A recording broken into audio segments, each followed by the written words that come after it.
Bom dia a todos. Meu nome é André Anderson, sou servidor aqui do TCU, né? E eu tenho muito orgulho de trabalhar no TCU, não só por causa, né, de toda a estrutura que nós temos, mas pela atuação que o TCU tem. Nós temos como missão, o TCU, contribuir para o aperfeiçoamento da administração pública por meio do controle. E agora nós temos mais uma missão, né? Uma missão adjacente, que é contribuir para o aperfeiçoamento das organizações mundiais, as principais ações humanitárias. E esse desafio, algo totalmente novo para nós, precisa de muita coragem, precisa de muita inovação, muita competência. E para falar sobre essa atuação nossa nesse conselho, gostaria de chamar, então, Eduardo Fávero, que é o nosso secretário, né, de controle externo das Organizações das Nações Unidas, e também Camila Dourado, que é a secretária adjunta da mesma área.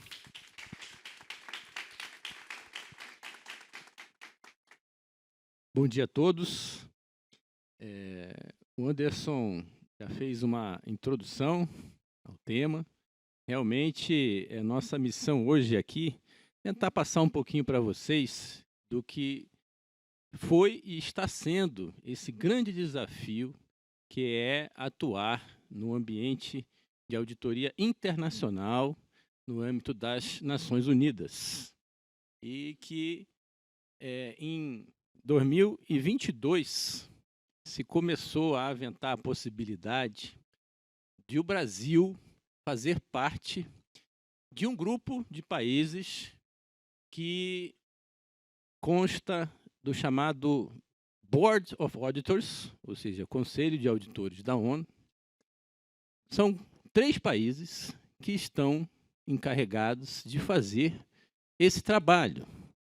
Criado lá em 1946, logo após a criação das próprias Nações Unidas, né, a fim de fiscalizar as contas, fazer a auditoria financeira, para verificar se os recursos públicos, né, dos diversos Estados-membros que são aportados anualmente, são utilizados com eficácia, com eficiência, com correção, com conformidade. Mas, para nós, aqui do tribunal, lá em 2022, isso era um sonho distante. O Brasil ainda precisava ser escolhido e que, no final, após negociações com os diversos Estados-membros, foi eleito por aclamação em novembro de 23. E, naquela época, nós precisávamos nos organizar. Como atender a esse desafio? Primeiro, estudar um pouquinho o que é a ONU. A ONU tem uma missão e um propósito bastante nobre. Como vocês sabem, foi criada após a Segunda Grande Guerra, a Europa totalmente devastada, a humanidade ansiando por um futuro melhor. Então, a antiga Liga das Nações havia falido na sua missão de evitar aquela catástrofe que veio em seguida, e se aspirava, então, a criar uma nova organização que evitasse a todo custo que aquele fracasso se repetisse. Então, sua principal missão é manter a paz e a segurança internacional por meio da cooperação global. Existem muitas críticas que a ONU não estaria conseguindo cumprir essa missão, até por conta do próprio desenho do Conselho de Segurança, e aí seriam outras questões, seria um outro seminário específico para a gente poder estudar melhor e avaliar essa questão. Mas o fato é que hoje existem 11 missões de paz no mundo mantidas pela ONU, principalmente na África e no Oriente Médio, até na Europa nós temos uma em Kosovo, né, que ajuda justamente a diminuir as tensões e a buscar soluções de negociação, soluções políticas para essas diversas questões que ainda poderiam, se não houvessem essas missões de paz, terem desembocado em outros conflitos e gerar novas tragédias. A ONU também tem a missão de promover o desenvolvimento sustentável e os direitos humanos no mundo inteiro. A maioria dos senhores conhece, com certeza, a Agenda 2030, os 17 Objetivos de Desenvolvimento Sustentável, né? E várias entidades da ONU, como o PNUD, né, que promove o desenvolvimento sustentável, o Alto Comissariado da ONU para os Direitos Humanos, que monitora a questão dos direitos humanos no mundo inteiro. Temos também como missão da ONU facilitar a resolução pacífica de conflitos entre nações. A ONU atua também na questão da mediação, para buscar resolver os conflitos, e depois também, inclusive, julgar a questão dos genocídios, por exemplo, que aconteceram em Iugoslávia, em Ruanda, instituiu tribunais criminais específicos para julgar os criminosos de guerra nesses casos. Além disso, proteger o meio ambiente, enfrentar desafios globais como mudança climática, né? Então tem o painel do meio ambiente, né, onde essas questões ambientais são monitoradas. O próprio Acordo de Paris, né, veio como consequência também da própria atuação da ONU na questão. E tem a missão de fomentar a cooperação em áreas sociais, econômicas e humanitárias. E aqui uma grande atuação da ONU, que a gente conhece, por meio, por exemplo, de agências, fundos e programas, como a Unicef, na questão do Fundo para a Infância, né, buscando atender tanto a questão de vacinas, a questão da subnutrição infantil, como a questão da própria educação. Então, a ONU Mulheres, na questão dos direitos de gênero, na questão de gênero, da igualdade de gênero no mundo, e várias outras agências e programas muito importantes, né? O Alto Comissariado da ONU para Refugiados, né? Essa questão tão grave, é uma questão social mundial, né, que até hoje ela precisa ser equacionada, precisa ser resolvida. Então, nós vemos a ONU atuando, né? O programa alimentar, né, que fornece comida a regiões de catástrofe. Então, nós temos uma atuação multidimensional da ONU, né? São diversas frentes em que ela atua e que, obviamente, quem se capacita para fazer auditoria numa organização dessa, né, precisa saber bem onde está pisando e como vai atuar. Então, para isso, nós nos candidatamos a fazer parte do Conselho de Auditores da ONU, né? Uma organização composta por 3 membros, são nomeados pela Assembleia Geral da ONU. Então, de 2 em 2 anos, há uma eleição para ver quais países, né, qual país, na verdade, será escolhido para substituir um daqueles que já se encontra. Então, atualmente, nós temos a China, a França e o Brasil fazendo parte desse board, né? Cada país tem um mandato de 6 anos. A China, o mandato dela está vencendo agora em julho do ano que vem, e agora, mês que vem, né, vai ter a eleição na Assembleia Geral, que provavelmente aclamará a Indonésia como substituta da China. E que o Brasil, então, entrou em julho do ano passado, né, nós estamos aí indo para o nosso 2º ano de mandato. Quem faz parte, efetivamente, que representa o país no Conselho, é o auditor-geral, né, o cargo equivalente, aqui no caso do Brasil, o presidente do Tribunal de Contas da União, né, o ministro Vital do Rego. Ele é justamente quem assina, né, representando o Brasil, todos os relatórios de auditoria que são produzidos pelo board. Então, os relatórios são assinados pelos 3 membros do board, né? Por isso que os 3 países, né, apesar da gente dividir, né, então a China tem o portfólio dela, na França tem o portfólio dela e o Brasil tem o seu portfólio, ou seja, a sua clientela, o seu conjunto de entidades da ONU responsável por auditar. Mas, na hora de assinar o relatório, né, os 3 assinam. Por isso que existe uma grande interação, né, entre todos os membros durante o processo de auditoria. Aqui um pouquinho para vocês terem noção do nosso portfólio, do portfólio brasileiro, né, que está dentro de cada um desses pilares, né? Então, no pilar de desenvolvimento sustentável, da questão humanitária, social, nós temos a Unicef, já falei um pouquinho sobre ela, a ONU Mulheres também, na questão de gênero, e ali está bem fraquinho ali para a gente assistir, né?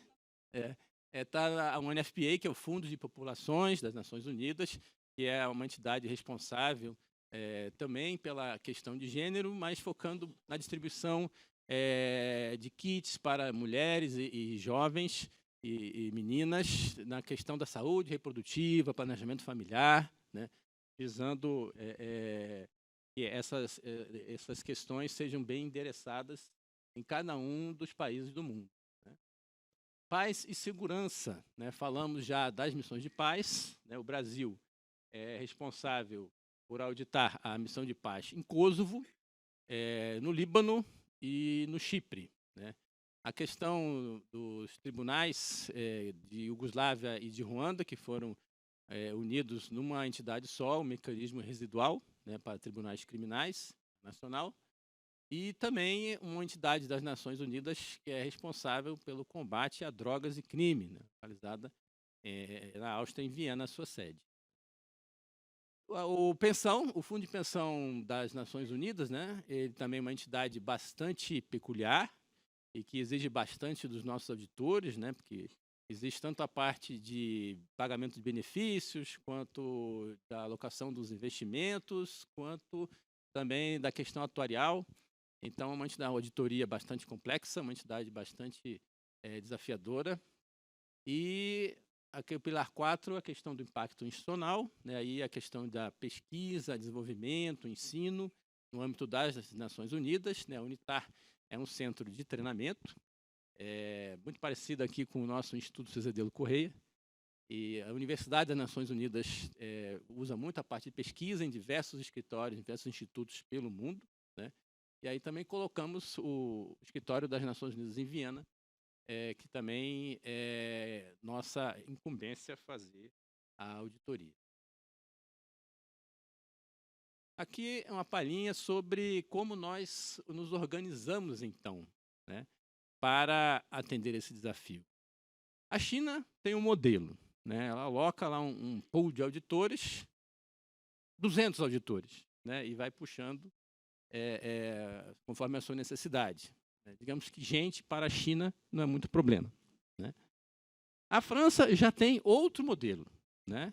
É um modelo mais direto, em que o pessoal fica sediado em Paris, né? Pouca gente em Nova York, que é onde é a sede do board, né? E que vai alocando também, contratando pessoas e auditando, fazendo auditorias curtas, né? E mais focadas. A China já faz com muita gente e com muito tempo. O Chile, que foi o nosso antecessor, tinha um modelo misto, né? Contratou auditores no mercado, né? Jovens, e que tinham disponibilidade para viajar, estarem fora dos seus países durante praticamente o ano inteiro. Né? O nosso auditor é um auditor mais sênior, vamos assim dizer. Né? Casado, já com família constituída. E então, a gente adotar o modelo da China, não dá. Nosso auditor é caro. Né? Adotar o modelo do Chile também não seria possível, né? Ficar tanto tempo longe de casa. Né? O da França nos pareceu um modelo mais interessante, mas nós preferimos adotar um modelo misto, em que uma secretaria dentro da nossa Secretaria-Geral foi criada para isso. Nós temos no Tribunal de Contas da União a figura do diretor, que é como se fosse o gerente de divisão, né? Um intermediário, que é a coisa que a França não tinha, né? Para a fim de poder coordenar, organizar, supervisionar várias entidades. Tá? Então, foram criadas 4 diretorias, e cada diretoria, basicamente, responsável por 2 entidades da ONU, daquelas 8, né? E distribuindo, inclusive, as missões de paz entre essas diretorias. Uma diretoria específica de TI, e vocês devem estar perguntando, mas aí no slide está escrito supervisor, por que você está falando de diretoria? Aqui no tribunal é normal a gente usar diretoria, mas como os 3 auditores do tribunal escolhidos para chefiarem o projeto em Nova York são chamados de directors, então, para não haver essa confusão, né, de nomenclatura, e existe a figura do supervisor de auditoria, também no tribunal, a gente prefere chamar de supervisor, né, o nosso gerente de divisão, nosso supervisor. Né?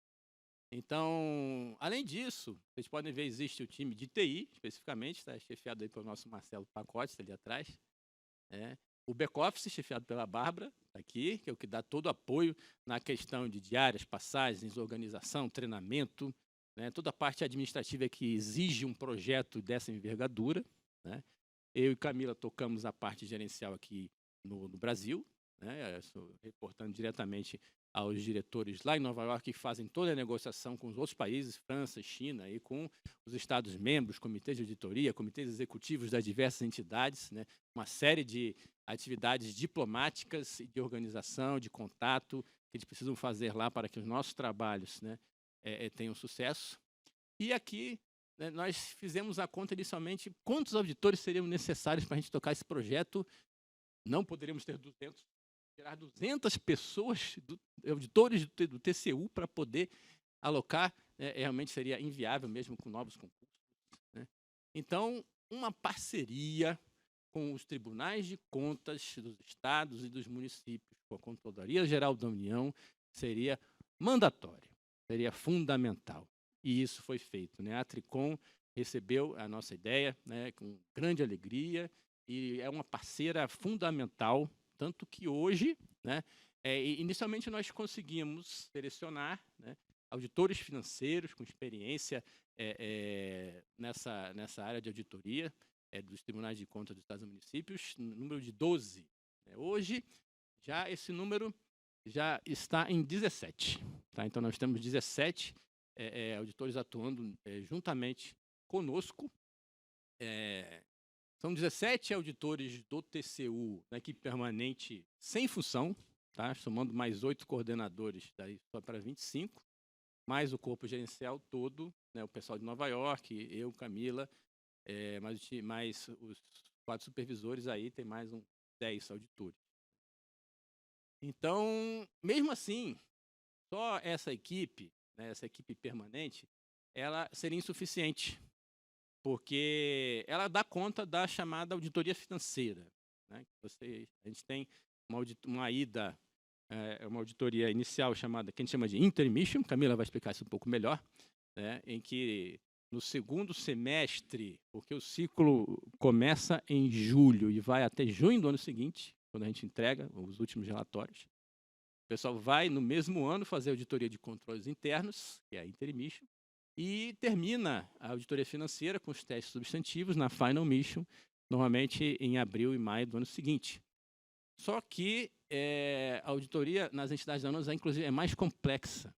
É um relatório só, mas tem que agregar tanto aspectos financeiros, da auditoria financeira, quanto de auditorias operacionais de conformidade, que a gente chama de auditorias de gestão. E para dar oportunidade ao maior número possível de auditores do tribunal de participarem desse projeto, né, a gente compõe equipes temporárias, né, para irem fazer auditoria operacional, conformidade, tanto nas missões de paz, quanto nas entidades da ONU, mas sob esse foco, esse ponto de vista mais operacional, mais da eficiência dos processos de trabalho. Né? Então, no primeiro ano, nós selecionamos cerca de 36 auditores. Este ano, estamos repetindo a dose. Né? Então, agora, em novembro, né, equipes estão indo para Viena, para Nova York, para Bangladesh, né, para auditar a Unicef, auditar o Escritório contra Drogas e Crime, a auditoria de TI também está indo para Nova York. Ano que vem, iremos a Moçambique, iremos ao Afeganistão, iremos para a Jordânia. O pessoal da Missão de Paz do Líbano acabou de regressar, então estão cumprindo aí suas tarefas com bastante êxito. Mas Eduardo, o pessoal chega de paraquedas e vai fazer auditoria. É claro que a gente faz uma mescla, né? Sempre vai alguém da nossa equipe permanente acompanhando esses novos integrantes, né, para que já possam chegar sabendo como é a entidade, sabendo como é o processo de trabalho. Nossa equipe permanente ajuda no planejamento. Tá? Então, o processo, a gente busca fazer a coisa integrada, né? Para que haja segurança e, ao mesmo tempo, oportunidade para que vários auditores possam participar. A questão das normas internacionais, então, esse tipo de auditoria precisa obedecer, né, aos padrões internacionais de auditoria, as ISAs, as ISAIs, as IPSAs, né, que são o nosso critério da parte de contabilidade pública internacional. Né? A própria ONU tem sua regulamentação interna, né, financeira, que são as Financial Regulation Rules. A gente precisa estar ciente. Né? E cada uma das suas entidades, tem também seus guidelines, sua regulamentação interna, tem sua auditoria interna. Então, isso tudo o pessoal precisa, antes de partir para campo, né, estudar, se inteirar desses critérios para poder melhor comparar com o que eles vão encontrar em campo e produzir os achados, os findings. Né? Então, aqui só para trazer para vocês, né, a nossa missão, né, que está lá, inclusive, escrita, né, nos Financial Regulations Rules. Nós precisamos fazer observações, né, com respeito à eficiência dos procedimentos, né, de finanças, financeiros, né, ao sistema de contabilidade, aos controles internos e, em geral, a administração e a gestão da organização. Quer dizer, esse finalzinho abre bastante, né, campo aí para a nossa atuação, e que a gente entra forte aí na questão da eficiência dos processos. Né? Gente, eu vou passar agora para a Camila, que ela vai mergulhar um pouquinho mais, bem mais, no nosso processo de trabalho e naquilo que a inovação do processo pode contribuir para o trabalho de vocês. Bom dia, pessoal. Como o Eduardo falou aí, a gente segue os padrões internacionais, né? Então, o que eu vou apresentar aqui não vai ter nada revolucionário, não tem grandes mudanças, mas é uma maneira um pouco diferente de fazer cada etapa, onde a gente pode buscar alguns insights para melhorar os nossos processos internos, para fazer algumas coisas de maneira diferente aqui. Então, como funciona? Durante um ano, a gente tem, como o Eduardo falou, né, vai de julho a junho, né, o nosso ciclo, e durante o ano a gente tem várias auditorias em uma mesma entidade, em um mesmo órgão ou entidade. O que é normal, acontece aqui também nas nossas auditorias no Brasil. Né? A gente faz, durante um ano, várias auditorias no Ministério da Saúde, por exemplo. Né? Em qualquer entidade, a gente faz mais do que uma auditoria por ano. E é assim também lá nas nossas entidades. Então, eu peguei aqui como exemplo a Unicef, que a gente vai fazer esse ano na Unicef. Nós vamos fazer a auditoria financeira, né? A financial ali. A interim mission, como o Eduardo explicou, isso faz parte do processo de auditoria financeira. Você precisa fazer uma auditoria em campo ainda durante o exercício para verificar os controles internos, a aplicação dos controles internos ainda durante o exercício, a existência, a aplicação, etc. E aqui no final, onde é que... A pessoa não sabe usar. Aqui. E aqui no final, a gente tem ainda na auditoria financeira a final mission, termina com ela, que é quando os demonstrativos financeiros ficam prontos, né? O ano termina, os demonstrativos financeiros são preparados, quando eles ficam prontos, são entregues, aí é feita a outra visita de auditoria financeira. E, além disso, nós vamos fazer 3 auditorias de gestão na Unicef esse ano. Na verdade, até são 4, que tem uma no Afeganistão, faltou aqui, são 4. Uma vai ser na área de TI, né? A gente vai verificar o ERP deles, o sistema principal que eles usam lá para fazer todo o controle da gestão. A gente vai fazer uma na transferência de recursos diretamente ao beneficiário, é uma espécie de Bolsa Família, né? É uma entrega de recursos diretamente às pessoas uma ajuda financeira diretamente às pessoas que estão necessitando. Então, tem um programa deles disso e a gente vai auditar. E a gente vai fazer uma na área de Implementing Partners. São os parceiros que são contratados para fazer a execução na ponta, né? Como se fossem os convênios que a gente faz aqui, né? Porque a Unicef não tem pessoas suficientes, funcionários suficientes para executar tudo. Então, eles trabalham sempre assim, por meio de convênios que eles fazem, que são esses parceiros implementadores, que podem ser ONGs, podem ser governos, né?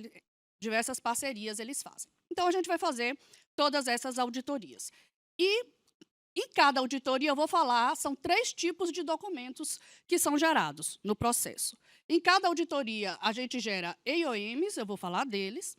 Depois, são geradas MLs e, no final de tudo, é gerado um único relatório de todas essas auditorias. Então, aqui, vamos pegar para uma auditoria específica. Para cada uma daquelas auditorias, a gente vai passar por esse ciclo aqui, que é um ciclo que vocês devem estar acostumados a conhecer aqui. A gente só chama um pouquinho diferente.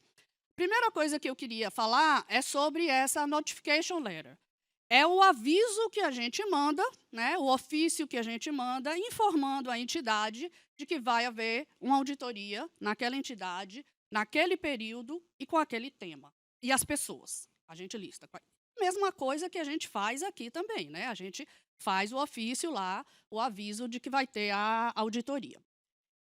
E aí, como funciona? Geralmente, tem um período remoto, a gente põe nesse ofício o aviso de que tem um período remoto, depois tem a execução on-site, e depois, quando a gente volta, tem mais um períodozinho remoto. E eu vou falar o que acontece em cada um deles, o que é que eu quero destacar que acontece em cada um deles aqui para vocês. Nesse primeiro período remoto, o que é que a gente faz? Ofícios de requisição, né? Pede informações à entidade e faz reuniões online. Depois, quando a gente está lá on site, a gente recebe as respostas daqueles ofícios de requisição que a gente fez, eventualmente faz novas requisições, recebe novas respostas, né? Prepara os papéis de trabalho, faz testes, faz revisões, faz reuniões, chega aos achados e recomendações preliminares e faz também o follow-up das recomendações feitas anteriormente. Vou explicar rapidamente sobre isso. E quando a gente volta, a gente faz a submissão dos EOMs. O que é isso? Vamos lá. Vamos começar aqui. E tem a reunião de abertura e a reunião de encerramento. Elas são obrigatórias, né? Também acontece nas auditorias aqui. E aí eu vou destacar alguma coisa de cada uma delas. A reunião de abertura, aquele primeiro ali que eu quero destacar, que acontece com a reunião de abertura. A gente já tinha avisado, por meio do ofício, que a gente ia fazer uma auditoria no tema X.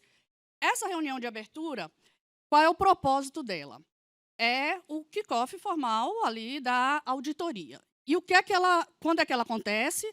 No primeiro dia da auditoria on-site, no primeiro dia da execução on-site. Quem participa?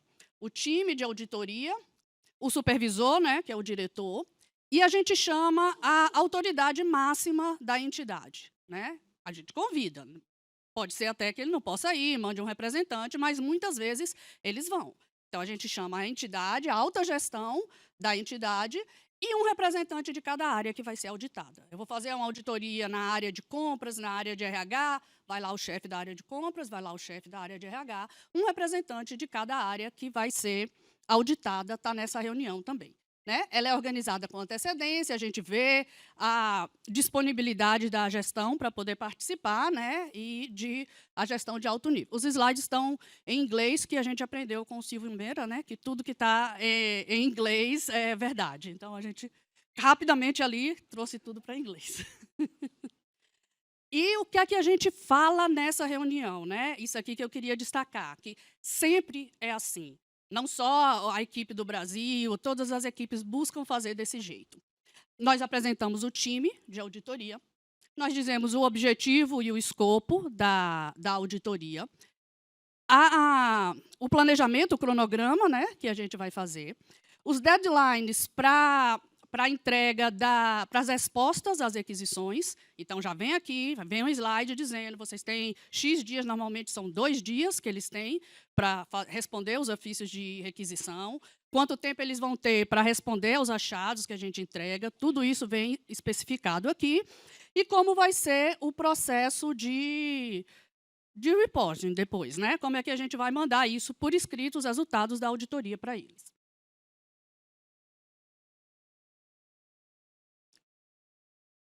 Durante a auditoria, aqui é algo que é um pouco diferente, talvez, do que a gente costuma fazer aqui.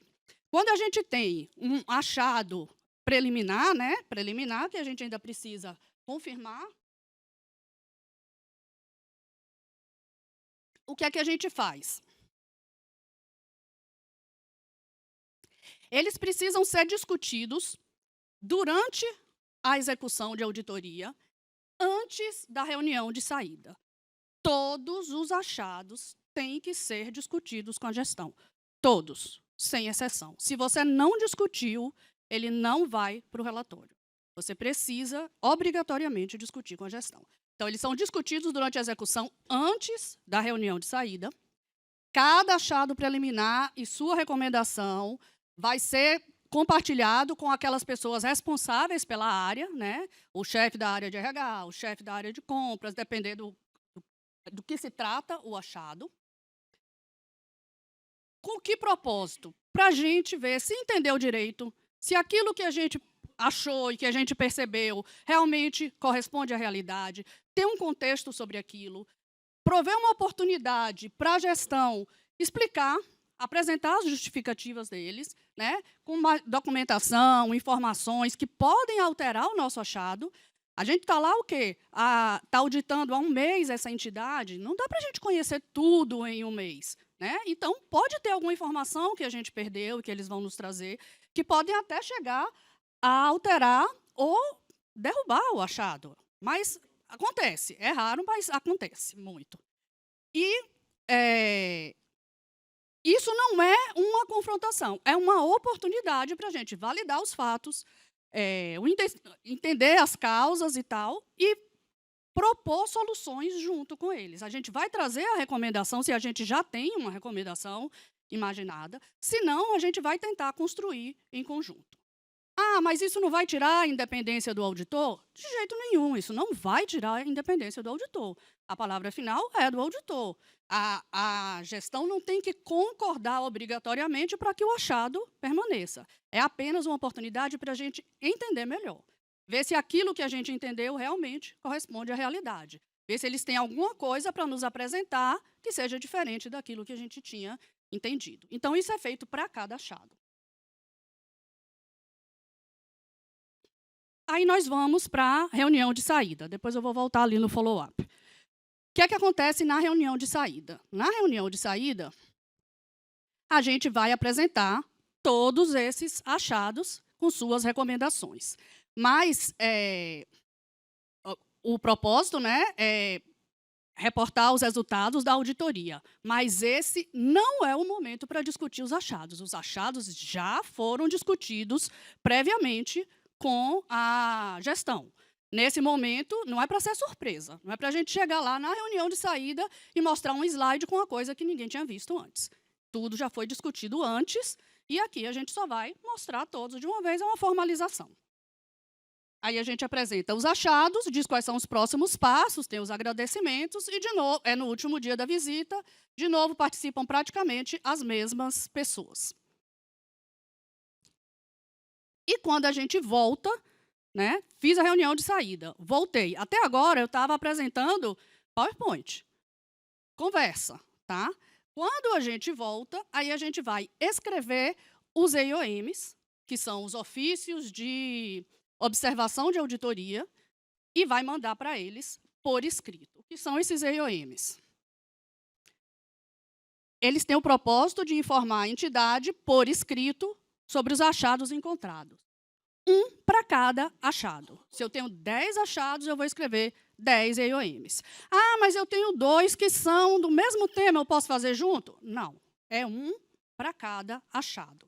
E nesse EIOM, ele tem uma coluna onde a entidade, a gestão, vai responder para a gente por escrito, fazer ali os comentários deles sobre aquele achado e aquela recomendação. Isso é obrigatório, faz parte do processo. Então, a gente primeiro discute com a gestão, apresenta na reunião de saída e depois, quando a gente volta, a gente manda por escrito para eles poderem comentar isso com a gente.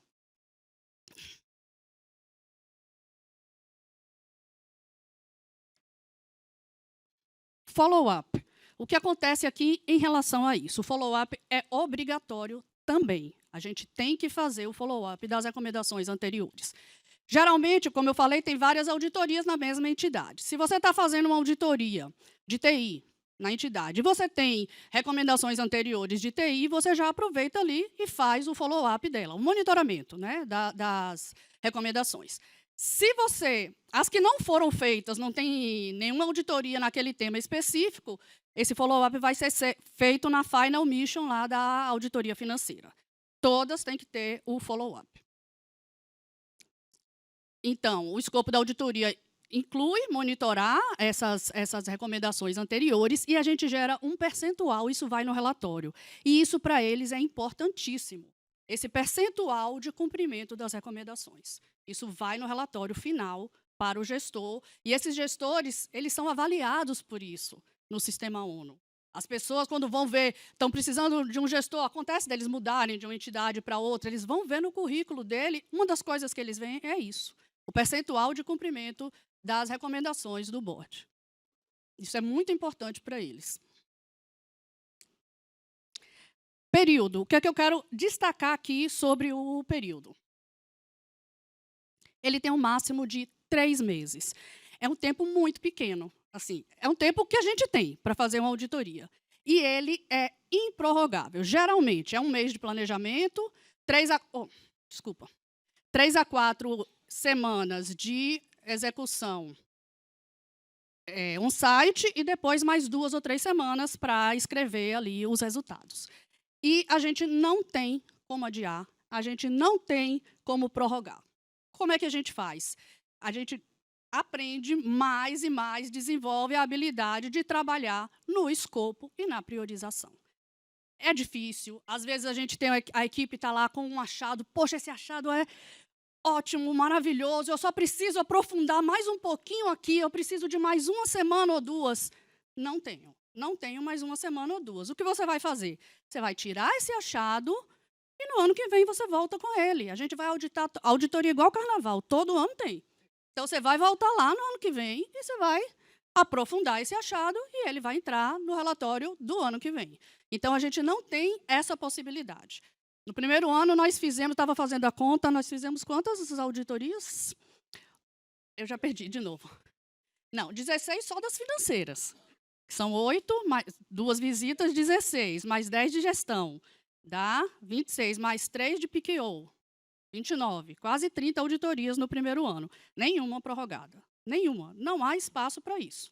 As datas são muito certinhas. Então, com isso, a gente desenvolve mais, né, essa habilidade de priorização, né, e de controle de escopo. Já estou acabando, tá, gente? E, por fim, aí eu queria falar no relato. Eu já falei dos EIOMs. Cada auditoria gera os seus EIOMs. Tá? Então, cada auditoria tem achados, os achados, cada achado é um EIOM. O que é essa ML? É a Management Letter, é uma carta à administração. Ela é como se fosse um relatório intermediário, onde você coloca os achados que você teve nas auditorias feitas até então. Todos os achados e suas recomendações, eles entram aqui na ML, os que já foram feitos. Eventualmente, um ou outro pode acabar não entrando, fica de fora. Agora, eu posso colocar aqui um achado que não teve EIOM? Não. Nunca. Só entra na ML, o que foi discutido, teve EIOM, a gestão se manifestou, isso está nas regras do board. Nenhuma recomendação, nenhum achado vai ser... Observação, eles chamam, né? Que EIOM é até de observação. Nenhuma observação vai ser feita sem ter dado a oportunidade à gestão de se manifestar e tal. Então, não pode. Então, a gente tem esse relatório aqui intermediário, digamos assim, aí continua com mais auditorias, mais achados, e no final sai um único relatório, com tudo que veio antes. Então, a AML, vou passar aqui rapidinho, que eu já falei, né? A gente já está com o tempo estourado, é como se fosse um relatório intermediário, né? Aqui está escrito confidencial, mas isso aqui é só a carta de encaminhamento, tá? Não é a AML em si, não tem problema nenhum, é só o encaminhamento da AML. E, no final, sai um relatório único. Esse relatório é um entregável exigido, né? O board tem que entregar, é um relatório por entidade. Esse é o produto que a gente tem que entregar. É um relatório por ano, assinado pelos 3 membros do board. Então, eu quero chamar a atenção aqui para 2 coisas em relação a ele. A primeira é a importância da gente ter um relatório único por entidade, né? Que aqui, quando a gente for adaptar para o que a gente faz aqui no Brasil, ou nas entidades de vocês, a gente pode adaptar, se a gente resolver adotar isso, de maneira diferente. A gente pode, porque talvez seja estranho fazer uma auditoria e não gerar um relatório. A gente não está acostumado com isso. A gente podia pensar em gerar um relatório consolidado no final, né? Chamar de outro nome, ou os anteriores a gente chamar de relatórios intermediários e esse ser o relatório final da entidade. Qual a importância disso? Para o gestor vai ter em um lugar só todos os achados que ele tem que trabalhar, todas as recomendações. Essas recomendações, como elas estão no relatório só, elas vão estar harmonizadas, né? Não que aconteça da gente ter uma recomendação mandando para um lado e outra mandando para o outro. Isso não acontece. Mas, eventualmente, né, no plano das hipóteses, poderia acontecer.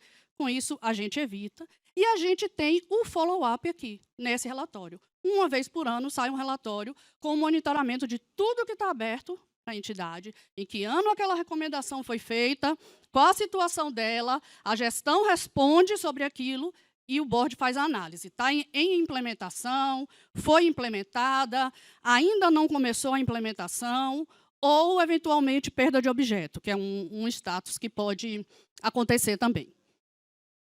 Então, isso é importância para o gestor. É importante para a sociedade também. Olha que maravilha se a gente tivesse o relatório do Ministério da Saúde, por ano. Todo ano você consegue comparar com o ano anterior, o que é que tinha, o que é que eu tenho agora, em que melhorou, como é que está o cumprimento das recomendações, enfim. Ajudaria bastante. Hoje é muito pulverizado, é difícil de você acompanhar. Mesmo para a gente que é aqui do controle, se você perguntar como é que está a situação na entidade X, difícil, você tem N relatórios de auditoria, você ia ter que olhar tudo, ninguém tem essa resposta assim de imediato. Aqui a gente tem um relatório por ano, consolidado. E a outra coisa que eu queria falar sobre ele é que a gente precisa de concisão.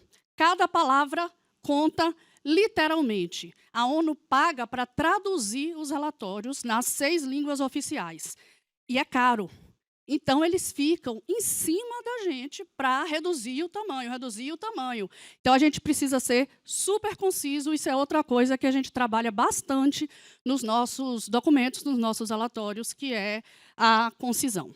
E desculpe que eu invadi o tempo, gente. Era isso que eu tinha aqui para trazer para vocês. Obrigado, Camila. Gente, eu não falei que era bem bacana, desafiador e estava sendo feito com mestria. Turma, em virtude do tempo, nós temos um tempinho para 2 perguntas. 2 perguntas. Alguém gostaria de fazer alguma pergunta? Opa! Seu nome? De onde é? Bom dia, obrigada pela apresentação, Eduardo e Camila. Meu comentário é sobre essa incorporação das boas práticas, né, do processo que ocorre na ONU, né, na auditoria da ONU. A gente está fazendo um piloto, né, de implantação do AOM, nossas auditorias, inclusive a auditoria que eu estou participando, a gente vai fazer está participando desse piloto, né, por instrução da CEINC. E eu queria saber, não sei se vocês conseguem responder, ou o pessoal da CEINC, sobre se já tem um movimento para implantar essa questão do follow-up, né? Porque aqui a gente geralmente não tem oportunidade de fazer o monitoramento no tempo adequado e as decisões são tomadas e aí, quando a gente vai monitorar, já passou lá o time. Obrigada. Rafaela, né? Rafaela. Bom, Rafaela, a gente tem sempre compartilhado, né, essas boas práticas com o pessoal da CGSEX. A nossa secretária-geral ela é um entusiasta de todas essas inovações. Inclusive, ela mesmo deu a orientação para o pessoal da CEIN, que elaborou até uma portaria TCU, né, em que todas as principais inovações estão constantes dessa portaria, até como orientação. Ela aqui está insistindo com essa questão dos pilotos nas diversas unidades, e ela gosta dessa ideia do follow-up. Tá? Mas acho que ela está esperando primeiro esses pilotos, né? Vai ver como é que eles vão ser conduzidos, os resultados dele, para ver se dá certo, se o pessoal gosta, para partir para uma outra fase, que é a questão do follow-up. Tá? Então, não tem nada de concreto, mas está na cabeça dela realmente ir para frente com essa questão também. Ela falou para a gente que o pessoal, estou vendo que tem umas pessoas aqui da assessoria podem até confirmar, que tem as reuniões gerais da CGSEX, né, e que na próxima reunião geral da CGSEX vão ser discutidos alguns assuntos, e um deles vai ser monitoramento. A maneira de não é isso? Fazer monitoramento e tal. Então, isso está na agenda, sim. Né? Não necessariamente vai ser da mesma maneira como faz na ONU, nem precisa ser, mas vai ser discutido isso, sim. Lá, como a Rafaela participou numa equipe temporária, né, com a gente, como você sabe, eles dão muita importância, eles cobram da gente esse follow-up, porque eles querem saber o percentual deles. Para eles é muito importante que esse follow-up seja feito. Okay, good morning. First of all, I like your presentation because it's like Portuguese English. So that was very good for me.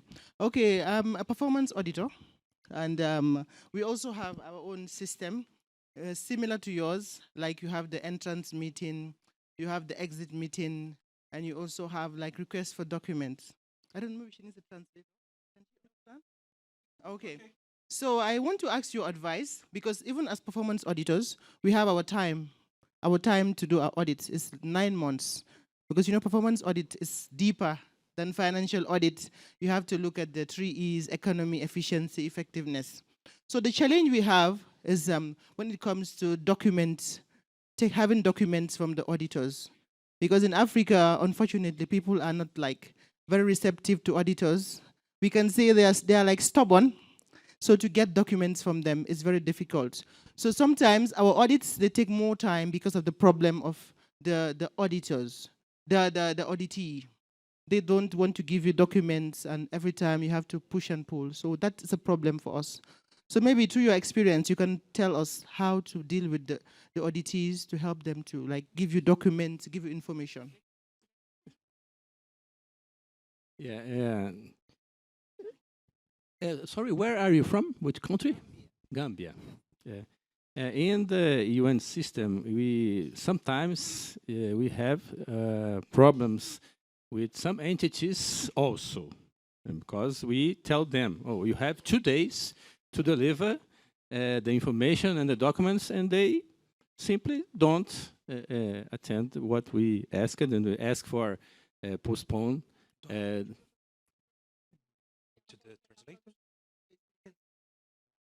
Para responder em português, né? Isso, aí todos. Tá, ok. Eu estava tentando praticar um pouquinho aqui o inglês, né? Com ela, né?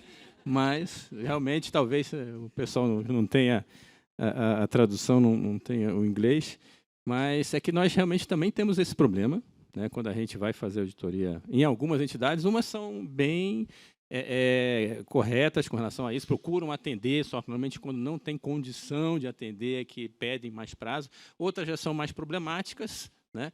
E qual é nosso aprendizado? Tentar antecipar o máximo possível, e para as mais problemáticas, colocar aquele período off-site, remoto, que a Camila mostrou no slide, um período maior, para antecipar as requests, né, os ofícios de diligência, de requisição, o máximo possível.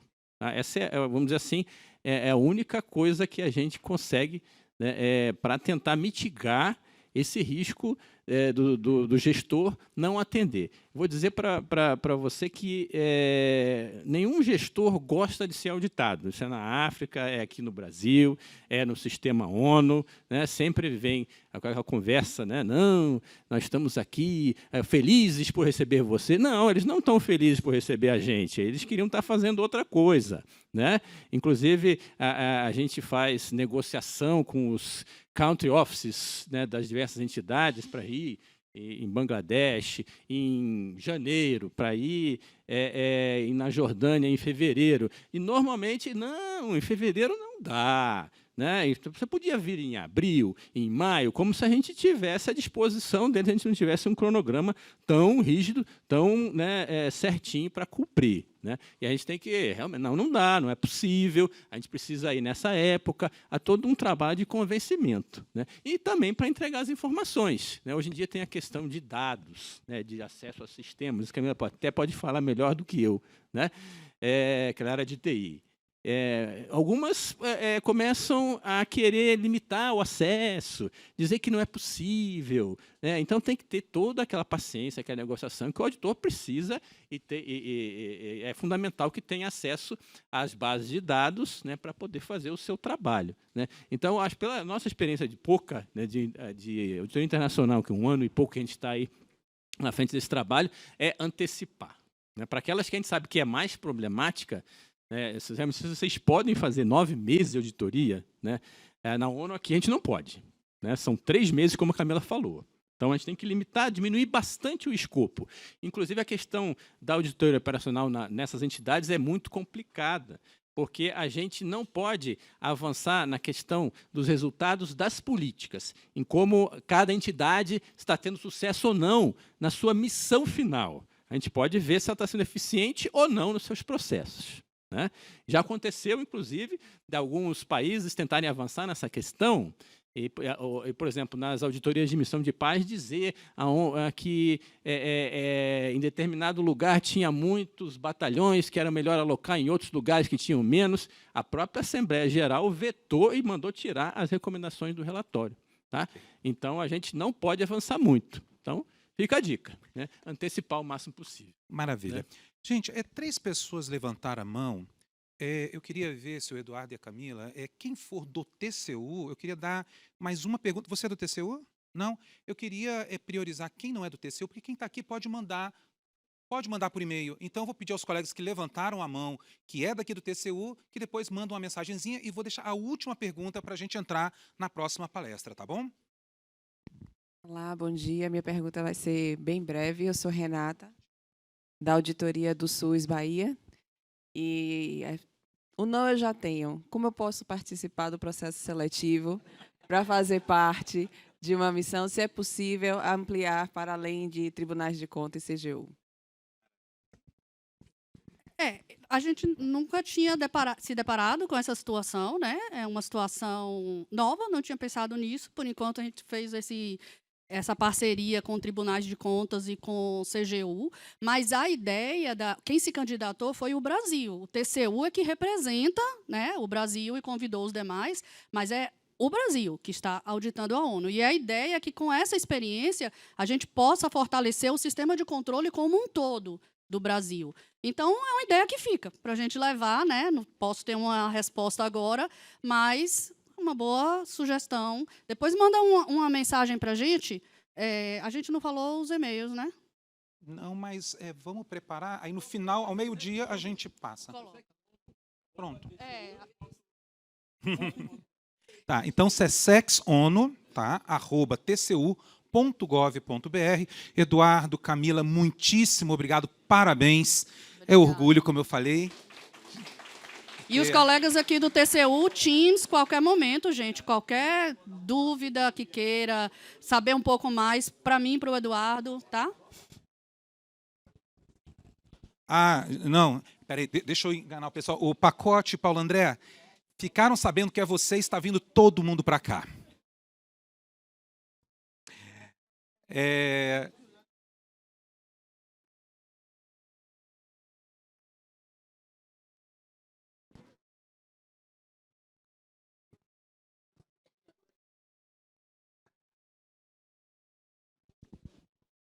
Ok, gente, então vamos nos acomodando. Parabéns.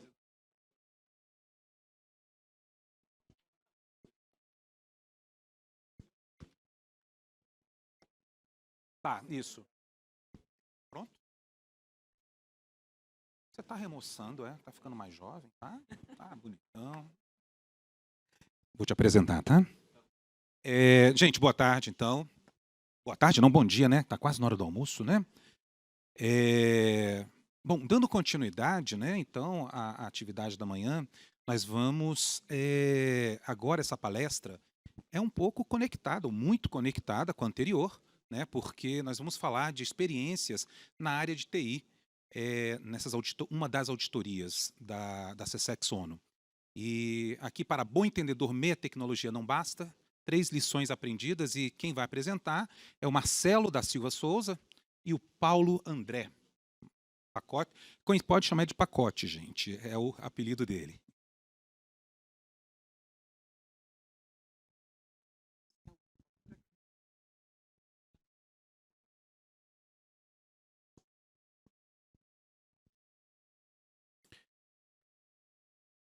Pessoal, bom dia.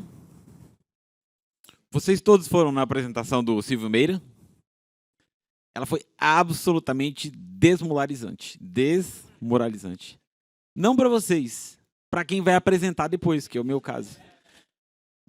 Exatamente, inclusive foi exatamente isso, foi desmoralizante. Então eu preciso, antes de começar, convencer vocês para ter algum motivo para vocês permanecerem nessa sala até o horário do almoço, né? Já me entregaram aqui 10 minutos atrasados. Então, eu preciso, de alguma maneira, convencer vocês a ficar aqui e mostrar o porquê que essa apresentação tem algum diferencial. O primeiro deles é que grande parte das apresentações, a maioria delas, trata de auditoria, que a gente vai falar de auditoria, isso é um diferencial, né? Então, o Silvio Meira estava lá falando de coisas gerais, né? Aqui não, a gente vai falar de auditoria, isso já é um diferencial. E a gente vai falar muito da parte de execução. Grande parte das apresentações fala do período mais do planejamento, mais voltado para o relatório, mas muito pouco sobre execução. Então, isso é um diferencial. Tá? Não sei se isso é suficiente para segurar vocês aqui, mas esse é um dos diferenciais. Agora, a parte mais interessante que eu considero é que as apresentações, pessoal, tudo dá certo. Não sei se vocês já viram, todas as apresentações são de sucesso, só mostram coisas que funcionaram. Aqui não. Eu vou precisar de um bocado de coragem para poder mostrar para vocês casos que deram errado. Isso já não é tão comum e acho que motiva um pouco vocês a permanecerem.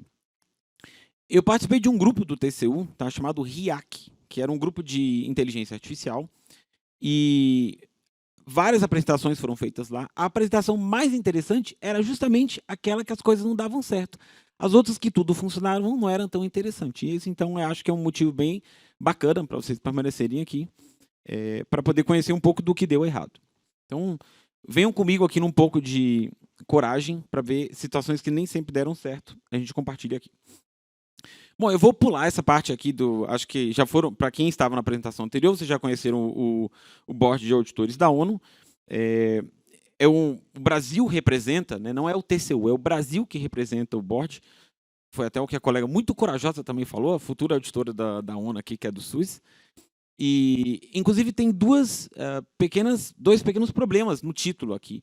O primeiro, que as lições foram aprendidas não pelo TCU, mas pelo Brasil, porque é o Brasil que representa no Conselho de Auditores da ONU, para a auditoria da ONU. E outra é que aqui a gente fala do Unicef, porque o Unicef é um fundo, né? Então, vou pedir, eles já pediram licença poética aqui na apresentação anterior, porque o correto é do Unicef, porque a Unicef é um fundo. Mas eu vou falar da Unicef, porque é mais fácil, né, pessoal? Quando vocês iam lá na farmácia deixar um moedinho para a Unicef, vocês nunca deixavam para o Unicef, vocês deixavam para a Unicef. Então, eu vou usar essa licença poética aqui na apresentação. O board vocês já conheceram na apresentação anterior.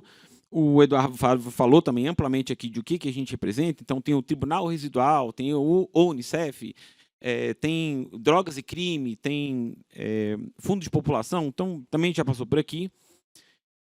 Essa parte já é um pouco de novidade. aqui o tamanho do que a gente está auditando. Então, o total de receitas gira em torno de 45 bilhões. A parte da Unicef está ali mais ou menos entre 8 bilhões, é o que a Unicef recebe anualmente, é bastante representativo. E aqui tem um pouco do que é, assim, nesse tipo de trabalho, a gente faz a auditoria financeira e a auditoria de gestão, que seria a auditoria operacional, que a colega da Gâmbia ali até comentou. Então, faz tanto uma parte operacional quanto a parte financeira. Aqui tem um pouco dos ciclos que são tratados, ciclos contábeis, dentro do escopo da auditoria financeira. E eu estou apresentando eles aqui porque eu vou falar de casos concretos desses ciclos. Dito tudo isso, pessoal, eu vou bem direto ao ponto para apresentar aquilo que me interessa aqui, que são as lições aprendidas. Então, eu tenho 3 problemas para apresentar para vocês, e eles já são bem no escopo da auditoria. O primeiro deles é num fluxo, que é um dos fluxos contábeis, que é o de caixa equivalente caixa, que é a necessidade de você confirmar saldos bancários. Isso existe em qualquer auditoria financeira. Então, na auditoria financeira, a entidade, eu vou lá no sistema deles, o RP, e obtenho lá o saldo das várias contas bancárias ao final do ano. Então, eu vejo lá qual que é o saldo bancário e eu preciso confirmar se aquele saldo é exatamente aquilo que a entidade mencionou. Para fazer isso, a gente usa uma confirmação externa. Então, a gente pede para o banco e o banco envia informação para o auditor. Então, eu recebo informação do banco dizendo qual que era o saldo daquela conta bancária no determinado período. Pronto, esse não tem nenhum problema, isso é um procedimento básico de auditoria financeira. Qual que era o problema da Unicef? O problema da Unicef é que ela é grande, ela atua em 190 países, então ela tem 600 contas bancárias aproximadamente. Então, é um bocado de conta bancária. E aí a gente recebe documentos, que são documentos de confirmação bancária.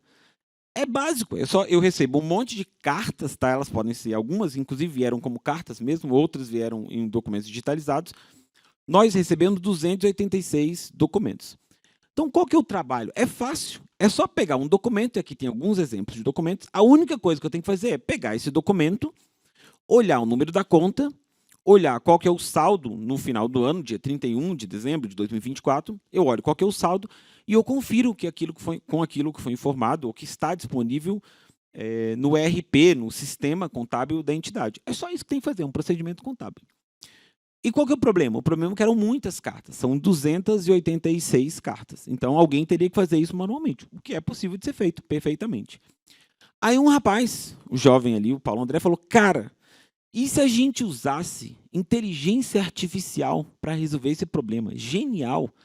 Embora as cartas não tenham um padrão, pense só, se você pegar isso aqui e jogar lá em alguma ferramenta de LLM, ela consegue entender isso aqui e extrair o número da conta, o código da entidade, a moeda que está envolvida e o valor, o saldo bancário no final do período financeiro.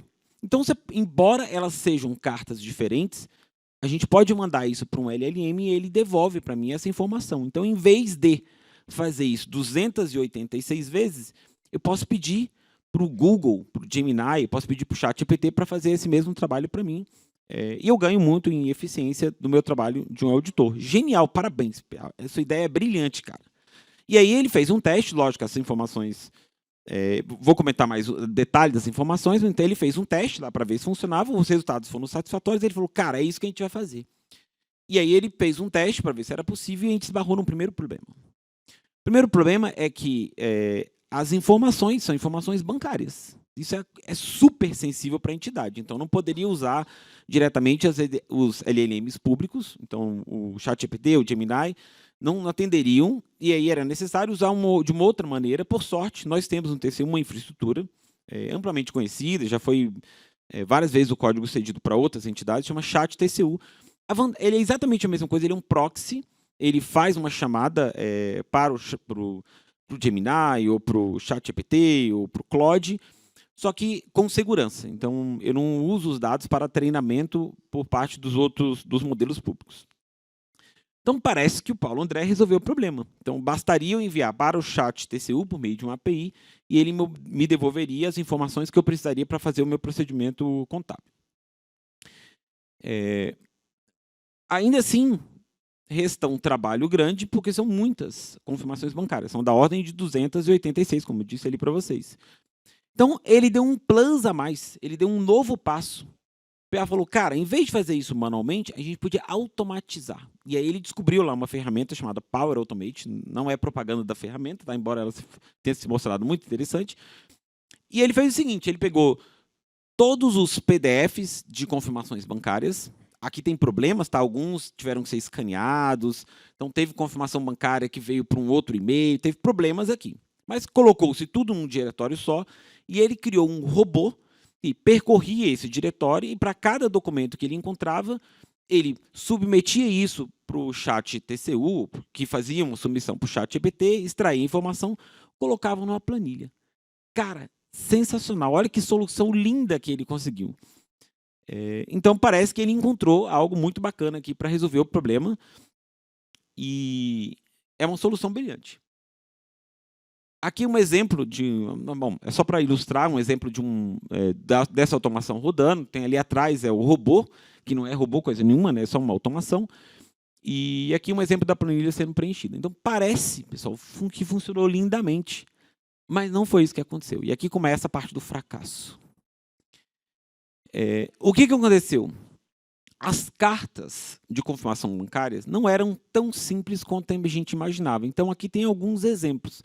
Percebam aqui algumas delas. Então, algumas delas são escritas à mão. Tá? Eu sei que vocês estão super acostumados com o sistema bancário brasileiro, que é muito bom, tá? É muito eficiente. Mas quando você vai ao mundo, o sistema bancário é muito diferente do nosso. Então, muitas das cartas foram recebidas com valores preenchidos à mão. Algumas delas vieram em papel, algumas vinham com senha para você abrir o documento, outras eram com link para você baixar a informação, outras vinham em diversas línguas que a gente não tem tanta capacidade ainda nos LLMs. Então, pessoal, a vida real foi um pouco diferente. E aí, quando a gente olhou para o resultado dessa automação, a gente tinha ali um total de 600 contas, com 200 cartas de confirmação, e essa linda automação que ele fez gerou só 35% de processamentos feitos corretamente. Então, essa automação, que deu um trabalhão para fazer, só teve 35% de taxa de sucesso. É claro que isso ainda tem que ser verificado, conciliado com os valores que estão na planilha, mas aquilo que foi lido, somente 35% daquilo foi lido corretamente. E por que deu? E isso é o quê, pessoal? Isso é um fracasso. Tá? Então, o projeto do PA, que era muito bonito, ele não teve o resultado esperado. E, bom, primeiro, como é que ele resolveu, então, já que só teve 35% disso processado de maneira automatizada? Então, o PA fez na mão, né? O auditor de TI da equipe fez isso manualmente, porque a máquina não teve capacidade de fazer. É claro, tá, pessoal, que se fosse hoje seria diferente. A gente está falando de um trabalho que foi feito em maio. 5 meses passados desde então, muita coisa mudou. Eu até tenho curiosidade de saber o que aconteceria se a gente reprocessasse isso hoje. Talvez essa taxa subiria um bocado. Tá? Mas tem outros problemas aqui. Então, por exemplo, tinha documentos que eram com links, não era um documento PDF direto, teve coisa que a gente recebeu em diversas caixas de entradas, então teve uma que foi para Nova York, teve uma que veio por e-mail aqui para o Brasil, teve uma que chegou como papel, o cara teve que escanear. Então, teve várias caixas de entradas diferentes, e isso também representou um problema. Nem todos eles não eram padronizados em termos de entrada.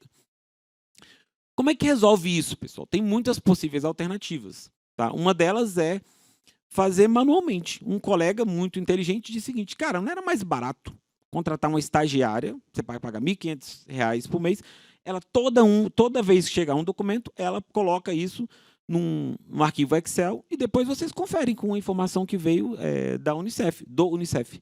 Não resolve? Resolve. Não fica bonito para apresentar num congresso sobre inteligência artificial, mas resolve. Talvez uma outra alternativa muito interessante seria aprimorar os modelos. Então, essa foi a primeira tentativa.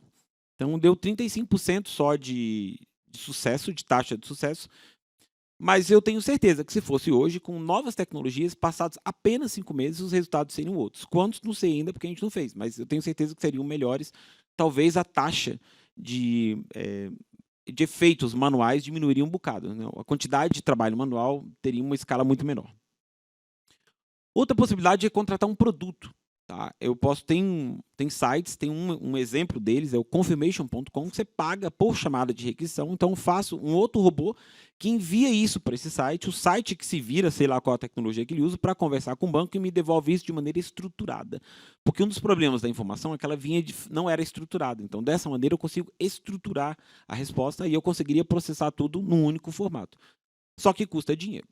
Então, tem várias alternativas aqui.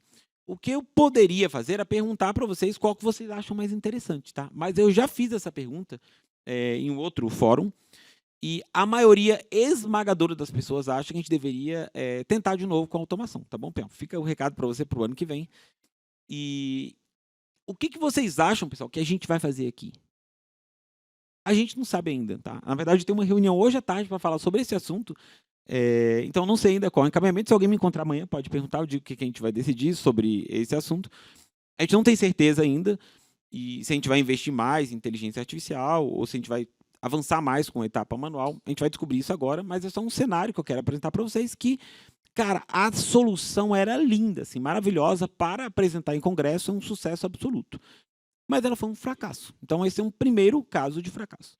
Por que deu errado, pessoal? Por vários motivos. Um deles é que a informação não era estruturada. O insumo usado para tentar adotar uma solução não era um insumo adequado, porque não tinha formato, porque tinha arquivo com senha, porque tinha arquivo que era absolutamente legível. Vocês olharem aqui e perguntar para você, eu perguntar, isso aqui é um 4 ou um 7? Não sei, cara. A máquina confunde, o ser humano se confunde ali com algumas dessas informações. Então, tem problema no próprio insumo. A tecnologia era muito bonita, mas o resultado foi muito abaixo do esperado. Então, isso foi um fracasso. Mas não fiquem frustrados, não, tá, pessoal? Quem sabe no problema número 2 a gente tem um resultado melhor, né? Então, o primeiro realmente não foi muito bom.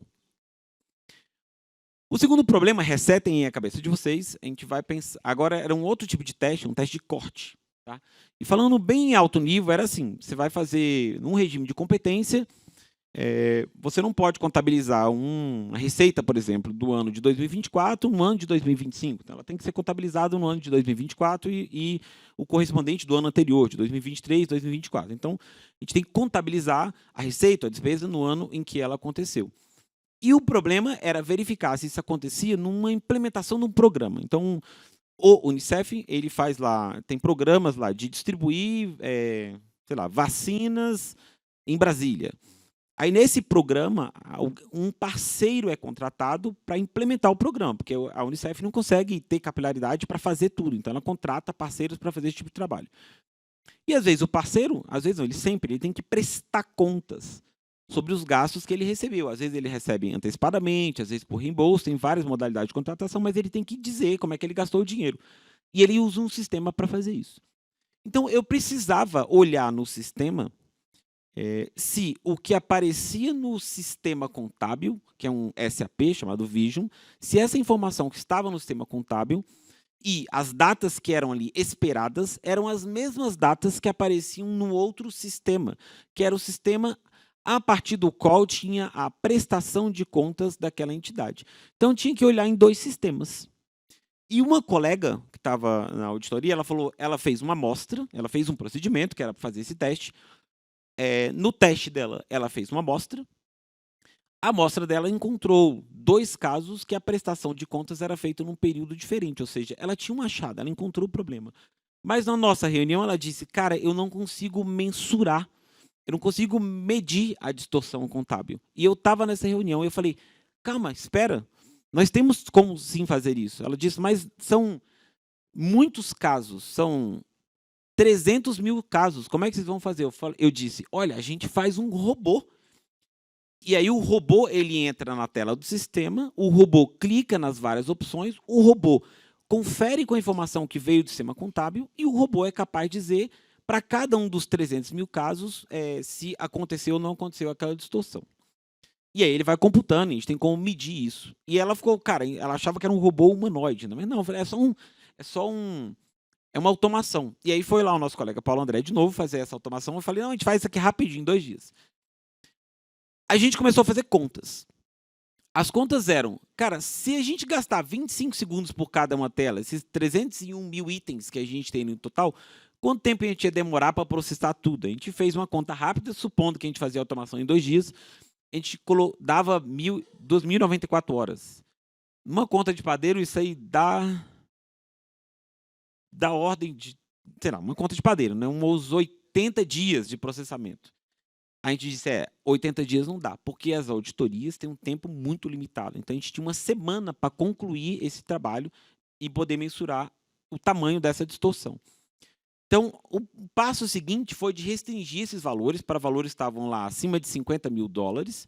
A gente fez algumas simulações com $50.000, $100.000. Usando os mesmos 25 segundos que a gente supôs que ia acontecer, a gente ainda tinha que lembrar que, às vezes, à noite poderia dar um problema, o próprio robô poderia não funcionar, ele teria que retomar. Enfim, a gente fez uma conta lá que dava mais ou menos uns 3 dias de processamento, e aquilo ficou rodando ali nesse período para poder computar. Rodou, inclusive, no fim de semana, ótimo, porque a gente colocava um papel lá na máquina, não encoste nessa máquina, e isso ficou rodando lá no fim de semana e conseguiu mensurar a distorção contábil, que foi da ordem de $30 milhões, alguma coisa assim. Para a auditoria financeira foi muito importante. Foi desenvolvida uma automação para fazer isso e obteve esse resultado.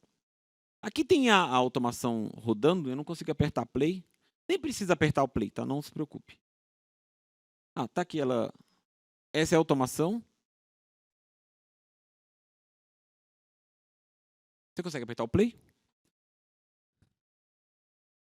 Pronto. Aqui, assim, não vai fazer muita diferença. É só mostrando um exemplo de uma automação sendo executada. Tá? Isso é um robô, porque às vezes é uma pessoa que clica, mas é o robô que sai clicando lá na tela e mostrando os resultados das operações. E esse, pessoal, o primeiro foi um fracasso absoluto, né? E esse segundo exemplo, será que ele é um sucesso? Cara, mais ou menos, em parte. Porque assim, a gente teve uma semana de trabalho para gerar um resultado. Então, a gente conseguiu fazer isso por meio desse nome muito bonito, que é Robotic Process Automation. Então, para apresentar slide em seminário, é muito bom. Agora, será que essa era a solução que a gente precisava fazer? A gente ficou clicando 20 e tantas mil vezes em telas para poder obter o resultado. Só que a forma de obter a informação correta era outra. Se a gente soubesse disso antecipadamente, a gente pedia o dado. Era só pedir, falar, extrai aí do banco de dados essa informação X, extrai essa outra informação Y e me informe isso que eu cruzo ali, no Excel. Entendeu? Não precisava nada de tão sofisticado. Não dava tempo no momento que isso foi visto, por isso que tem que planejar com muita antecedência e pedir as informações antecipadamente. Senão não daria tempo. Então, essa era a única solução possível naquele momento e era muito importante medir a distorção contábil. Foi assim que foi feito. Mas era a melhor solução? Precisava, pessoal, usar uma coisa tão bonita, o RPA, o nome é bonito. Precisava usar isso? Cara, não precisava. Se eu tivesse pedido acesso à informação ou por meio de uma requisição, ou se eu tivesse acesso à base de dados, isso era feito de uma maneira muito mais simples. Então, a gente usou uma solução complexa para algo muito simples. É tipo o remédio certo para a doença errada. Foi mais ou menos isso que a gente fez aqui. Então, esse foi um sucesso? Cara, parcialmente, assim, mais ou menos. Agora eu vou para o terceiro exemplo. Esse aqui, pessoal, vocês podem ver que os outros dois que deram errado, eu falo desses exemplos com mais entusiasmo. Agora, desse terceiro exemplo, eu vou dar até uma murchada, vou falar até mais baixinho dele, o terceiro exemplo. Esse aqui não chama tanta atenção. É uma conciliação. Qual que era o trabalho que tinha que ser feito? Basicamente, era pegar os dados da folha de pagamentos e as contas contábeis que representavam a folha de pagamento, eram 4 contas, foram feitas 2 contas.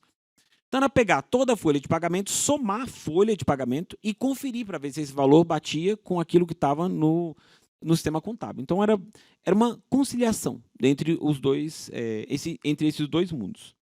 Só isso que era para fazer. Era para pegar da parte de folha, da parte contábil, que era, inclusive, do mesmo sistema, ou seja, uma fonte primária de informação, e conferir isso aqui. É isso que tinha que fazer nesse terceiro exemplo. Como que o Paulo André fez isso? Ele pegou as informações de um, pegou as informações do outro e colocou num banco de dados, SQL. Vocês percebem que já não tem mais tanto entusiasmo, pessoal? É SQL, tipo, não tem inteligência artificial. Tem que ter inteligência artificial no nome para chamar a atenção. Então, tem inteligência artificial? Não tem, era no SQL. Aí ele pegou, botou as informações do banco de dados, conferiu teve ótimos resultados, então eram grandes quantidades de dados, assim, entre aspas, eram da ordem de 900 mil pagamentos, ele viu lá 99% de conferências idênticas e só menos de 1% com distorção menor do que 14 centavos. Ou seja, conferiu, somou todos os pagamentos, deu exatamente aquilo que estava no sistema contábil. Então, pessoal, eu não estou entendendo porque eu estou falando desse sem entusiasmo, porque esse aqui foi o único que deu certo. Mas não tem tecnologia, tá vendo? Isso aqui era SQL. A SQL, tá, pessoal? Nem todo mundo aqui é cientista de dados ou trabalha com TI, mas assim, a SQL não tem graça, assim, sabe? Não tem mais, assim, não tem novidade, não tem novidade. Então, onde é que eu quero chegar? Eu mostrei para vocês aqui três exemplos. O primeiro exemplo, Paulo André, cara, usou lindas tecnologias sofisticadas. Assim, foi muito sofisticado o seu exemplo, o seu trabalho. Parabéns pelo trabalho. Mas ele foi resultado muito ruim. Então, eram ótimas tecnologias, né? Mas com resultados, naquele momento, naquele contexto, muito ruins. Por outro lado, outro trabalho, o terceiro trabalho, esse de SQL, não tinha nenhuma tecnologia, sabe? Não tinha nenhuma novidade, nada bonito para apresentar em seminário. Mas foi o que obteve os melhores resultados. Isso aqui, pessoal, isso que a gente viu aqui, é muito vida real, tá? Eu acho que é isso que vocês vivem no dia a dia de vocês nas auditorias. É isso que é futuro da auditoria. Então, embora a gente tenha inovado bastante em algumas situações, essa inovação não foi suficiente em alguns casos. E outros que não tinham inovação, a gente teve muito mais sucesso. Na apresentação do Silvio Meira, a desmoralizante que eu falei para vocês, ele definiu, né, um pouco lá de inovação. Então, se eu puder deixar um bom recado aqui para finalizar a apresentação, se eu puder dar um bom fechamento, se eu puder dar algum recado dessa nossa conversa aqui, eu acho que inovação é um pouco disso, tá? Inovação, assim, do ponto de vista do cerne da questão, é muito mais sobre você escolher bem o seu problema e muito menos sobre usar uma solução.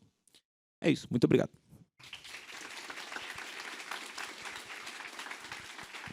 Muito obrigado, Marcelo. 10 em TI. Vamos conversar depois sobre liderança e feedback. Gente, brincadeiras à parte. Temos um tempinho para algumas perguntas. Quem gostaria de fazer alguma pergunta sobre esse tema? Opa, maravilha. Nome? Oi, Marcelo. Bom dia. Diogo, do Tribunal de Contas de Pernambuco. Naquele primeiro caso do fracasso, eu acho que todos os tribunais estão nessa ânsia de como é que usa LLM e a melhor forma de usar, né? Eu me pergunto como é que vocês sabiam que foi um sucesso? A minha dúvida, porque sempre que a gente usa o LLM para ler um documento, extrair um dado e estruturar, a gente fica na dúvida de, será que ele realmente trouxe o dado correto? Será que esse dado que ele trouxe aqui é o dado que está lá no documento? Como é que vocês sabiam? Vocês comparavam com o SRP e a partir daí vocês sabiam que estava certo? Como é que vocês sabiam? Porque se eu tiver que conferir um por um, o que a IA fez, na verdade? Né? Bom, em primeiro lugar, não vai chegar lá no TCE de Pernambuco e dizer que foi um fracasso. Tá? Você diz lá que deu tudo certo, por favor. Vamos restringir o fracasso a esse fórum aqui, guarde o segredo. O segundo ponto é que a gente tinha o gabarito. Respondendo a sua questão, é que a gente tinha o gabarito. Então, vamos supor que não tivesse sido um fracasso, tá? Que tivesse sido um sucesso. E que realmente a gente conseguisse processar, vamos supor, 95% de todos os documentos com fidedignidade. Mesmo sem saber, a princípio, que eles não estavam corretos. Como eu tinha do outro lado um gabarito, e tem um auditor financeiro que depois faz a conciliação, se realmente a gente tivesse com a expectativa de tudo funcionasse, bastaria colocar tudo na planilha Excel de resultado. Porque aí o auditor financeiro ia pegar uma planilha, no caso ali, a gente tinha 286 casos, eram 600 contas. Né? Se todos tivessem, vamos supor que 95% tivesse correto. O auditor financeiro ia pegar uma planilha onde eu teria ali 20 casos de divergência. Alguns deles, de fato, ele ia olhar que era uma diferença muito pequena, provavelmente, e aí ele ia ter que conferir o documento, mas em 5% dos casos. Porque ele ia olhar no gabarito, estava diferente. Então, ele ia olhar assim, mas esse aqui era para ter dado 1.000 e deu 1.500. Né? Ele ia olhar no sistema contábil para ver se aquele valor estava diferente, aí, de fato, ele ia ter que fazer uma conciliação. Será que a própria entidade fez a conciliação? Ou, então, ele ia olhar o documento, porque em uma pequeníssima quantidade de vezes eu ia encontrar isso em um documento. Então, a resposta é, ele ia saber, um auditor financeiro que ia terminar de executar o procedimento, que já teria que fazer isso de qualquer maneira, iria olhar porque tem um gabarito, que é o valor esperado para aquele caso. A gente fez uma amostra. Então, a gente testou, sei lá, alguns casos, até porque assim, não era ideia fazer todos os casos, né? Mas a gente testou uma amostra porque viu, olha, parece que funciona. Para esses casos aqui está dando certo. Bora continuar fazendo. Mas no mundo ideal, nem todos vão funcionar. E aqueles que não funcionar, esses 3, 4, 5% que ficarem errados, o auditor financeiro vai fazer porque ele já teria que fazer esse trabalho de qualquer maneira. Maravilha. Mais alguma pergunta, gente? Opa.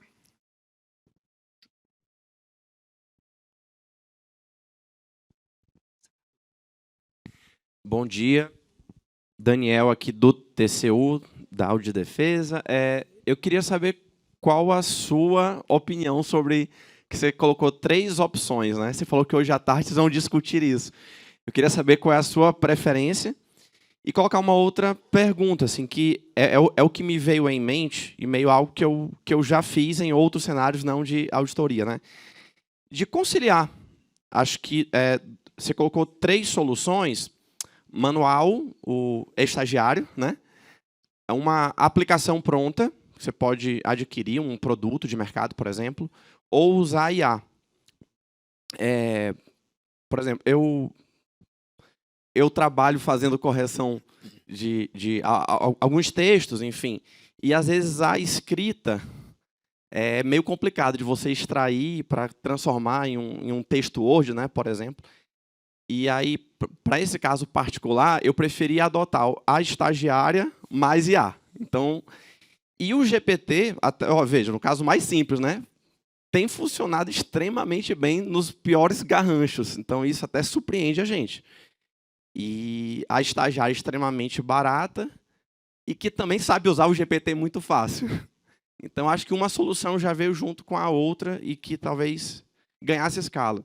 Aí, isso também não é um tipo de solução que a gente teria orgulho de apresentar em um fórum como esse, mas resolve, né? Então, assim, mas eu fico pensando se a gente realmente precisa pensar naquela solução da NASA mais sofisticada possível para resolver um problema que é simples e que não precisa de uma solução tão complexa.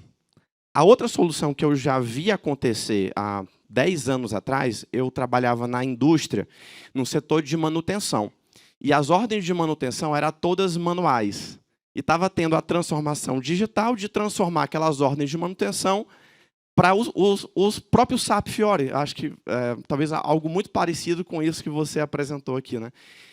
E que ele tem um módulo de manutenção. E eu lembro que foi contratado uma solução de um scanner com software que conseguia fazer esse mesmo tipo de solução. Só que numa época que não tinha IA. Então, será que hoje, pensando assim, o quanto a IA conseguiria, de repente, a gente baratear esse software, ou quão o software tornaria bem mais simples a gente usar uma solução de IA, às vezes o próprio GPT, junto com um software desse. Enfim, eu queria compartilhar isso para pensar, para te perguntar a opinião e até onde a gente pode pensar em soluções híbridas para simplificar. Se a gente for avançar em IA, a partir desse ponto fica muito complexo. Então, vamos juntar ela com um estagiário ou com um software pronto? É isso. Daniel, você é o Daniel Taj? Ah, ok. Cara, você fez muita pergunta. Muita pergunta em um momento só. Primeiro ponto acho que você pegou muito bem. Eu vou comentar depois com o Ricardo Acchio lá, que vocês estão aplicando boas soluções, né? Porque assim, o objetivo dessa apresentação era muito falar sobre essa dicotomia entre o problema e a solução. Porque é mais ou menos o que a gente passou, né? De querer usar a solução sem estar com o problema bem definido. Então, eu acho que esse ponto foi muito bacana, o exemplo que você deu, nesse sentido de saber diferenciar bem. Você até falou da estagiária. Por favor, você também vai fazer igual o colega do TCE aqui. Não vai falar para ninguém que a gente está sugerindo estagiário, não, para resolver o problema de IA. Tá? Vai pegar muito mal para as nossas apresentações e para a inteligência artificial como um todo. Naquele exemplo que eu mostrei, que tinha 3 opções, uma delas ela meio que já está descartada. Porque a API também seria uma solução excelente, embora o custo fosse alto, seria interessante, tá? Porque automatizaria por completo. Só que, recentemente, quando a gente foi tentar investigar os detalhes dessa alternativa, a gente viu que a própria API não alcança todos os bancos do mundo. E a Unicef é muito capilharizada. Então, ela tem um banco na Gâmbia, por exemplo. Tem no Azerbaijão, tem no Kurdistão, tem na China, tem 190 países, ela tem contas bancárias. Então, essa API não alcança. Se eu tivesse usado a API, eu também teria que usar a estagiária. Então, a gente já descartou a API de qualquer maneira. E eu acho que a melhor solução, no nosso caso, e também é parte da conversa dessa apresentação, é mexer no processo de trabalho. Porque o problema aqui não é só IA. Esse eu ainda vou decidir. Hoje à tarde eu te chamo depois para dizer qual foi a decisão. Mas a gente está um passo antes. Tá? Porque os documentos que a gente recebia... Veja, o problema está no processo de trabalho, a maior parte. Porque a gente recebia essas confirmações e algumas delas eram assim, vinha um documento do Citibank. Aí você tinha que clicar no link para ir no site dele para baixar. Então, não tem IA que resolva nesse caso, porque está um passo atrás. Tem outro caso que era um documento que vinha só o documento com senha. Aí você tinha que abrir um outro arquivo para achar a senha e aí colocar nesse documento. Então, assim, é até possível fazer com IA, mas com um investimento muito grande. Então, o que a gente quer fazer agora, e é por isso que tem uma reunião hoje à tarde sobre isso, é melhorar o processo de trabalho. Então, tinha caixa de entrada, tinha papel que chegava lá em Nova York, tinha coisa que chegava aqui em Brasília. Cara, tem que ter uma caixa de entrada única. Então, isso é o básico. Então, a gente vai mexer primeiro no processo de trabalho, e aí, quando a gente ajeitar isso, a gente decide, talvez, na abordagem híbrida de estagiária com IA. Central de estágio. Oi. Vou ver. Gente, nós já ultrapassamos o tempo aqui, meio-dia, mas da mesma forma que a anterior, eu vou deixar mais uma pergunta para quem não é do TCU. Aqui já tem uma pergunta. Você também, colega, você é do TCU? Não?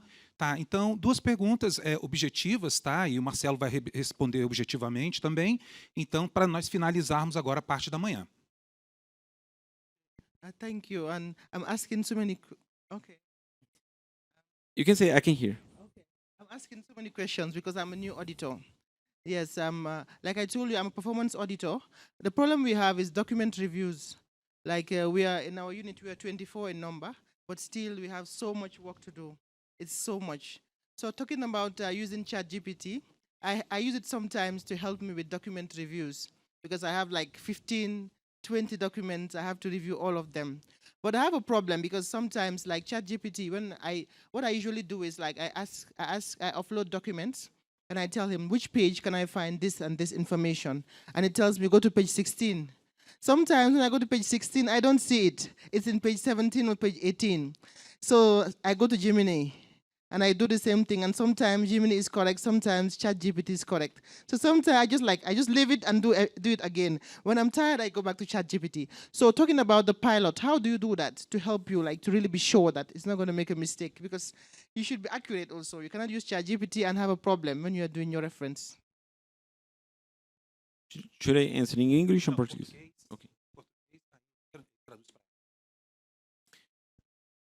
No caso que eu apresentei aqui, ele era ligeiramente diferente, porque a gente tinha oportunidade de errar. E aí até um colega perguntou como é que eu poderia verificar. E eu disse que o próprio auditor financeiro teria que verificar residualmente aquelas opções. Então, haveria situações, ainda que poucas, que ele teria que confirmar a informação. Então, no caso que a gente apresentou aqui, que foi um fracasso, ainda que ele tivesse sido um sucesso, o auditor financeiro teria que olhar residualmente ali uns 3 ou 4% da informação. E a gente toleraria isso tranquilamente, que já fazia parte do trabalho do auditor. Eu acho que o caso que você apresentou de revisão de documentos, ele é mais grave até do que o nosso, porque ele já é etapa de supervisão. Então, eu acho que no seu caso, você teria que trabalhar com ferramentas específicas, que esse evento que você manifestou, você deve conhecer, o nome é de hallucination, alucinação. E aí tem ferramentas específicas que a gente chama de RAGs, R-A-G, que você pode configurá-las para evitar que tenha alucinação.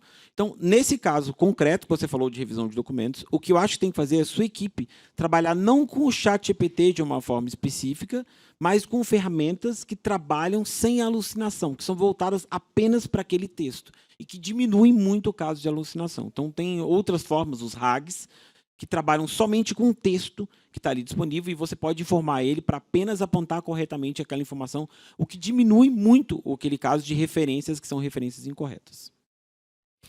Maravilha, gente. Marcelo, Paulo André, cara, obrigado. Gente, imagina daqui a gente 5 anos como vamos entregar, né, essas auditorias para a ONU.